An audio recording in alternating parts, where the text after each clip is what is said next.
प्यारे बच्चों, दुमका जिला प्रशासन द्वारा सभी स्कूलों के क्लास 12 के बच्चों को जिरॉक्स कराकर मॉडल क्वेश्चन सॉल्यूशन को दिया गया है और उसी से मैंने फ़ोटो खींचकर आपके लिए वीडियो तैयार कर रहा हूं, जो आपके लिए उपयोगी साबित होगा। देखने में थोड़ा सा दिक्कत लगेगा, लेकिन आप मेरी आवाज़ सुनकर समझ सकते हैं कि कौन इम्पोर्टेंट क्वेश्चन है और मैं क्या बताना चाह रहा हूँ।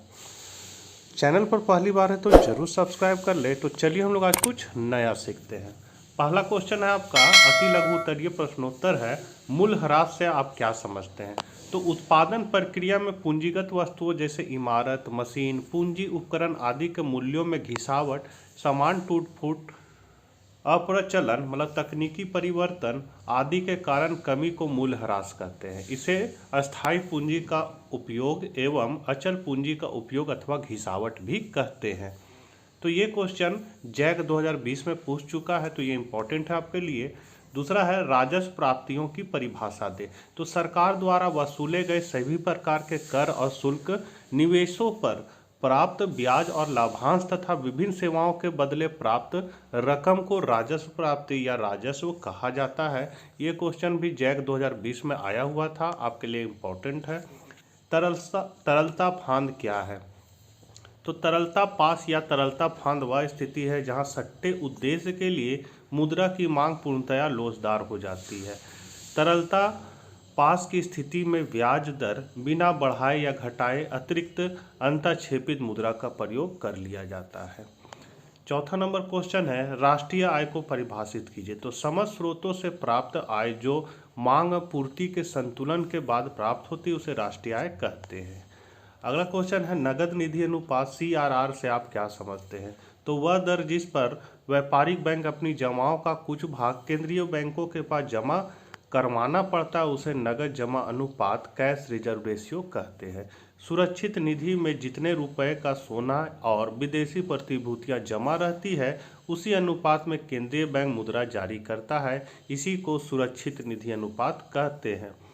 अगला क्वेश्चन है राजस्व प्राप्ति से आप क्या समझते हैं। तो सरकार द्वारा वसूले गए सभी प्रकार के कर और शुल्क, निवेशों पर प्राप्त ब्याज और लाभांश तथा विभिन्न सेवाओं के बदले प्राप्त रकम को राजस्व प्राप्ति या राजस्व कहा जाता है। अगला क्वेश्चन है दोहरी गणना से क्या तात्पर्य है। तो दोहरी गणना एक त्रुटि है जो अतार्किक गणना के परिणाम स्वरूप हुई है।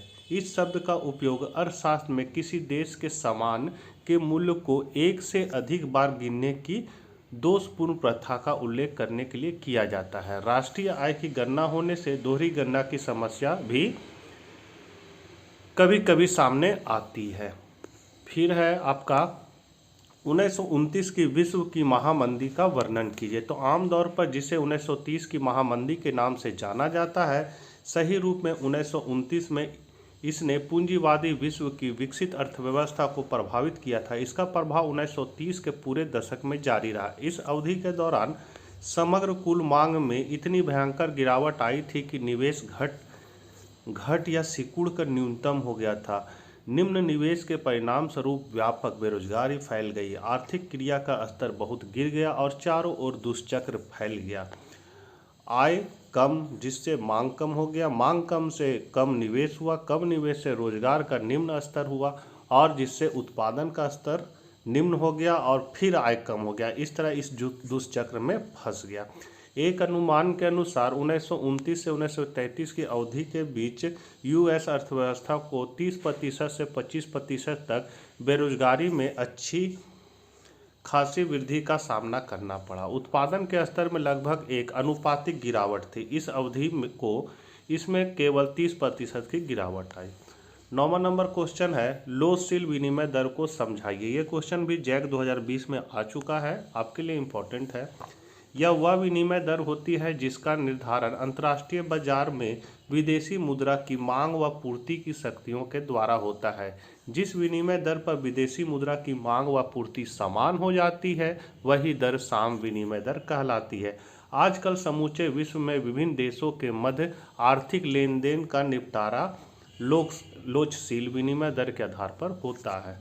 अगला क्वेश्चन है स्टॉक और प्रवाह चर की परिभाषा कीजिए। तो स्टॉक समय के एक निश्चित बिंदु पर मापी जाने वाली मात्रा है। जैसे 1 जनवरी 2010 को आपके बचत खाते में 1000 रुपया हो सकता है। इस तरह की मात्रा को स्टॉक कहा जाता है क्योंकि समय के एक विशेष बिंदु पर इन्हें मापा जाता है। पूंजी तथा मुद्रा का परिणाम स्टॉक के उल्लेखनीय उदाहरण है। परवाह समय की एक विशिष्ट अवधि में मापी जाने वाली मात्रा है। जैसे आप शायद 150 रुपया प्रति माह जेब खर्च करते हैं। ये मात्रा परवाह है क्योंकि इन्हें प्रति इकाई समय अवधि में मापा जाता है। इसी प्रकार आय, व्यय, उत्पादन, उपभोग आदि परवाह के उदाहरण हैं। 12वां नंबर क्वेश्चन है, पैमाने के प्रतिफल का क्या अर्थ है? तो पैमाने का प्रतिफल नियम दीर्घकाल के फर्म उत्पादन के सभी साधनों में परिवर्तन कर सकता है। दीर्घकाल में दो या अधिक साधनों में अनुपातिक वृद्धि और उत्पादन मात्रा के संबंध को पैमाने का प्रतिफल कहते हैं। तो पैमाने के प्रतिफल के 3 नियम हैं। पहला, पैमाने का वर्धमान प्रतिफल। तो इसका है कि दो या अधिक साधनों में अनुपातिक वृद्धि करने पर यदि कुल भौतिक उत्पादन में अधिक अनुपातिक वृद्धि होती है तो इसे पैमाने का वर्धमान प्रतिफल कहते हैं। फिर है पैमाने का समता प्रतिफल। तो दो या अधिक साधनों में अनुपातिक वृद्धि करने या यदि कुल भौतिक उत्पादन में समान अनुपात में वृद्धि होती है तो इसे पैमाने का समता प्रतिफल कहते हैं। तीसरा है पैमाने का ह्रास प्रतिफल। तो दो या अधिक साधनों में अनुपातिक वृद्धि करने पर यदि कुल भौतिक उत्पादन में कम अनुपात में वृद्धि होती है तो इसे पैमाने का ह्रासमान प्रतिफल कहते हैं। तो ये है आपका पैमाने का वर्धमान प्रतिफल, देख सकते हैं फिगर में। यहाँ से यहाँ पैमाने का वृद्धिमान प्रतिफल यहाँ स्थिर हो जाता है, मतलब पैमाने का समता प्रतिफल, और फिर नीचे गिरने लगता है, मतलब ह्रास होने लगता है। तो सी से नीचे ह्रासमान प्रतिफल है। यहाँ इधर उत्पादन की इकाई लिया गया है और यहाँ उत्पादन का पैमाना लिया गया है। तो रेखा चित्र में बिंदु ए से बी तक वर्धमान प्रतिफल, बिंदु बी से सी तक समता प्रतिफल तथा सी से डी तक ह्रासमान प्रतिफल दर्शाया गया है। अगला क्वेश्चन है, मांग में कमी लाने वाले किन्हीं 3 कारकों की संक्षेप में वर्णन करें। ये क्वेश्चन 2012 जैक का पूछा हुआ है। तो साधारण बोलचाल की भाषा में इच्छा, आवश्यकता एवं मांग में अंतर नहीं किया जाता है। वास्तव में मांग का जन्म इच्छा से होता है, पुनः इच्छा आवश्यकता में बदलती है तथा अंत में यही आवश्यकता मांग का रूप ले लेती है। मांग में कमी निम्न कारण से होता है। पहला है वस्तु का मूल्य। तो मूल्य और मांग में महत्ता संबंध है तथा मांग का निर्धारण करने वाला सबसे महत्वपूर्ण तत्व मूल्य ही है। मूल्य बढ़ने से मांग में कमी आती है। दूसरा है उपभोक्ता की आय में परिवर्तन होने या कम होने से मांग में कमी होना। तीसरा है उपभोक्ता की रुचि में परिवर्तन होने से मांग में कमी होती है। तो बच्चों, दिख नहीं रहा है साफ से, लेकिन चूंकि मैं जान रहा हूँ क्या लिखा हुआ है इसलिए मैं आपको बोल रहा हूँ। तो मेरा आप आवाज़ सुन के भी उसको याद कर सकते हैं और आप इम्पोर्टेंट क्वेश्चन को भी समझ सकते हैं। फिर है आपका आर्थिक वस्तु और निःशुल्क वस्तु में साधारण अंतर समझाएं। तो यहाँ है आर्थिक वस्तु वह वस्तु है जिसके उपयोग के बदले हमें मूल्य चुकाना पड़ता है, जैसे गेहूं, चावल, कपड़ा आदि। निःशुल्क वस्तु वे वस्तु हैं जो हमें प्रकृति से प्राप्त होते हैं, जैसे नदी का पानी, हवा आदि। इनके उपयोग के बदले हमें किसी प्रकार का मूल्य नहीं देना पड़ता है, अतः वे निःशुल्क वस्तु है। सरकार द्वारा प्रदत्त कुछ सेवाएं भी निःशुल्क होती है, जैसे स्कूल में मध्यकालीन भोजन, निःशुल्क चिकित्सा सेवा आदि। परंतु इन वस्तुओं के उत्पादन में किसी न किसी को लागत वहन करना ही पड़ता है, इसलिए ये आर्थिक वस्तु भी कहलाती है। 13 नंबर क्वेश्चन है, समग्र मांग के घटकों को लिखिए। तो समग्र मांग या कुल मांग से संबंधित तत्व इस प्रकार हैं या इसके घटक है। पहला है पारिवारिक व्यक्तिगत उपभोग मांग, जिसको सी कहेंगे। निजी निवेश मांग, जिसको आई कहेंगे। सरकारी व्यय द्वारा वस्तु और सेवाओं की मांग, जिसको जी कहेंगे। और शुद्ध निर्यात की मांग, जिसको x-m कहेंगे। इस प्रकार समग्र मांग बनेगा AD बराबर C+I+G+x-m। यहाँ x जो है आयात है, ये निर्यात है। आयात और निर्यात का अंतर है, बराबर कुल व्यय। दो क्षेत्रीय अर्थव्यवस्था में अगर सरकारी व्यय G तथा शुद्ध निर्यात x-m को नहीं लेने पर समग्र मांग का रूप क्या हो जाएगा? AD बराबर C+I बराबर कुल व्यय। इस अवस्था में समग्र मांग C+I को प्रभावपूर्ण मांग भी कहते हैं। अगला क्वेश्चन है ऐच्छिक बेरोजगारी तथा अनैच्छिक बेरोजगारी की व्याख्या करें। बच्चों इसमें जितना भी क्वेश्चन बताया जा रहा है ये सारे इम्पोर्टेंट है, आप लोग जरूर इसको देख लीजिएगा। तो ऐच्छिक बेरोजगारी तथा अनैच्छिक बेरोजगारी की व्याख्या करें। ऐच्छिक बेरोजगारी से तात्पर्य उन व्यक्तियों से है जो काम करने के इच्छुक नहीं होते लेकिन उनके लिए पर्याप्त एवं सही कार्य उपलब्ध रहता है, अर्थात वे अपनी इच्छा से बेरोजगार रहते हैं, इस देश के मजदूर शक्ति में शामिल नहीं किया जाता है। अनैच्छिक बेरोजगारी तब होती है जब कार्य करने की इच्छा रखने वाले को प्रचलित मजदूरी दर पर कार्य नहीं मिलता है, अर्थात वे अपनी इच्छा के विरुद्ध बेरोजगार रहते हैं, इसे देश के मजदूर शक्ति में शामिल किया जाता है। अब यहाँ से आपका दीर्घ उत्तरीय प्रश्नोत्तर है। 15 नंबर क्वेश्चन है वास्तविक प्रवाह और मौद्रिक प्रवाह में अंतर स्पष्ट कीजिए। तो आय के वास्तविक प्रवाह का अर्थ यह होता है कि परिवार क्षेत्र द्वारा प्रदान की गई उत्पादन के साधनों का प्रवाह उत्पादक क्षेत्र की ओर होता है तथा उत्पादक क्षेत्र द्वारा उत्पादित वस्तु और सेवाओं का प्रवाह परिवार क्षेत्र की ओर होता है।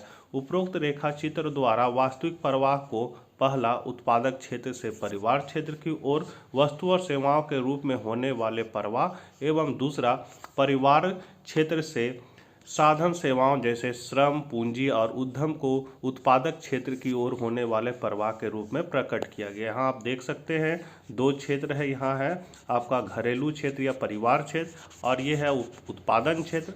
संसाधन इसको दे रहा है और ये का वस्तु और सेवा इसको दे रहा है, इसके बीच क्या हो रहा है, वास्तविक प्रवाह दोनों के बीच हो रहा है।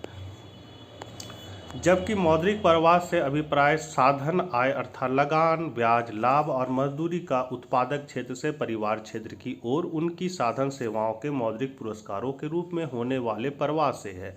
परिवार क्षेत्र अपनी आय का उत्पादक क्षेत्र द्वारा उत्पादित वस्तु और सेवाओं की कीमतों के रूप में खर्च करता है। इस प्रकार मुद्रा का प्रवाह पारिवारिक खर्च के रूप में परिवार क्षेत्र से उत्पादक क्षेत्र की ओर वापस हो जाता है। 16 नंबर क्वेश्चन है भुगतान शेष में असंतुलन होने के कारण बताएं। ये क्वेश्चन 2019 में आया था। तो भुगतान शेष में असंतुलन के निम्नलिखित कारण है। पहला, एक देश का वस्तुओं एवं सेवाओं का निर्यात आयात से कम ज़्यादा होने पर यदि निर्यात का मूल्य आयात से अधिक होगा तो भुगतान शेष पक्ष का होगा, लेकिन यदि निर्यात का मूल्य आयात के मूल्य से कम होगा तो भुगतान शेष प्रतिकूल होता है। एक देश को की विदेशों से प्राप्त अंतरण भुगतान प्राप्तियों एवं व्यय की असमानता। यदि देश को अंतरण भुगतान प्राप्त होते हैं तो जमा में, और यदि देश अंतरण भुगतान देता है तो वे नापे में दर्शाए जाते हैं। यदि एक देश को अंतरण भुगतान से विदेशों से प्राप्त अंतरण होते हैं तो भुगतान शेष पक्ष कम होगा। इसके विपरीत यदि देश का अंतरण भुगतान व्यय प्राप्ति की तुलना में ज़्यादा है तो भुगतान शेष पक्ष का होता है। समष्टीय आधार पर भुगतान शेष संतुलन में होता है। भुगतान शेष में असंतुलन चालू खाते एवं अंतरण खातों के असंतुलन की वजह से होता है। अगला क्वेश्चन है अथवा में एक रेखाचित्र की सहायता से स्फीतिक अंतराल की अवधारणा को समझाएं। तो किसी अर्थव्यवस्था में पूर्ण रोजगार संतुलन की स्थिति को बनाए रखने के लिए जितनी कुल मांग की आवश्यकता होती है, यदि कुल मांग उससे अधिक हो तो इनके अंतर को स्फीति अंतराल कहा जाता है। इसे कम करने के लिए रोजगार में वृद्धि करनी चाहिए, रोजगार के अधिक अवसर प्रदान किए जाने चाहिए, पूर्ण रोजगार संतुलन की स्थिति की साम्य स्थिति बनाने का प्रयत्न करना चाहिए, मांग और पूर्ति के अंतराल को कम करना चाहिए। अगला क्वेश्चन है एक वस्तु के संदर्भ में उपभोक्ता संतुलन की व्याख्या करें। ये क्वेश्चन 2019 में आया था। तो उपभोक्ता विवेकशील है, उपभोक्ता अपनी संतुष्टि को अधिकतम करने की चेष्टा करता है, इसलिए वह दो वस्तुओं पर बहुत सोच समझकर व्यय करता है। दूसरा है उपभोक्ता की तटस्थता वक्र निश्चित है, उपभोक्ता दो वस्तुओं के विभिन्न संयोगों का पूर्व निर्धारण कर लेता है, वस्तुएं समरूप तथा विभाज्य है तथा वस्तुओं की कीमतें स्थिर है। चौथा है उपभोक्ता की आय के अनुसार बजट रेखा कीमत रेखा निर्धारित है तथा उपभोक्ता अपने संपूर्ण बजट इन दो वस्तुओं पर खर्च करता है। अगला क्वेश्चन है कुल उत्पाद और सीमांत उत्पाद वक्रों की सहायता से परिवर्ती अनुपात का नियम समझाएं। तो अर्थशास्त्र में परिवर्ती अनुपातों का नियम एक महत्वपूर्ण स्थान रखता है। इस नियम के अल्पकालीन उत्पादन फलन को स्पष्ट किया जा सकता है, जिसमें अन्य साधनों की मात्रा को स्थिर रखकर किसी एक साधन की मात्रा में परिवर्तन किया जाता है। एक परिवर्तनशील साधन की अतिरिक्त इकाई लगाने पर उत्पादन की अतिरिक्त मात्रा पिछली इकाई से प्राप्त उत्पादन की मात्रा से अधिक, बराबर या कम हो जाता है। वास्तव में यह घटनाक्रम ही परिवर्तनशील अनुपात का नियम है। मान्यताएं, यह नियम निम्नलिखित मान्यताओं पर आधारित है। तो यह अन्य साधन स्थिर तथा एक साधन परिवर्तनशील होता है। उत्पादन के साधनों के अनुपात में परिवर्तन करना संभव है। उत्पादन की तकनीक में कोई परिवर्तन नहीं होता। परिवर्तनशील साधन की सभी इकाइयां एक जैसी होती है। इसे आगे दिए गए उदाहरण तथा रेखाचित्र से स्पष्ट किया जा सकता है। यहाँ आप देख सकते हैं श्रम की इकाई हैं 1, 2, 3, 4, 5। कुल उत्पादन टीपी दिया है 2, 6, 12, 16, 18। सीमांत उत्पादन 2, 4, 6, 8, 2 दिया। ये निकलेगा, इसको घटा के मतलब 2 का 2 लिखे, 6 में 2 को घटा देंगे तो 4, 12 में 6 को घटा देंगे तो 6, 16 में 12 को घटा देंगे 4, 18 में 16 को घटा देंगे 2। तो इस तरह हम लोग ज्ञात कर सकते हैं। तो ये आपका बढ़ रहा है, मतलब अवस्था 1 हो गया। यहाँ पर क्या हो रहा है, धीमी गति से अवस्था 2 हो गया। और यहाँ पर फिर क्या हो रहा है, ये ह्रास हो रहा है, माइनस में जा रहा है, इसलिए अवस्था 3 हो गया।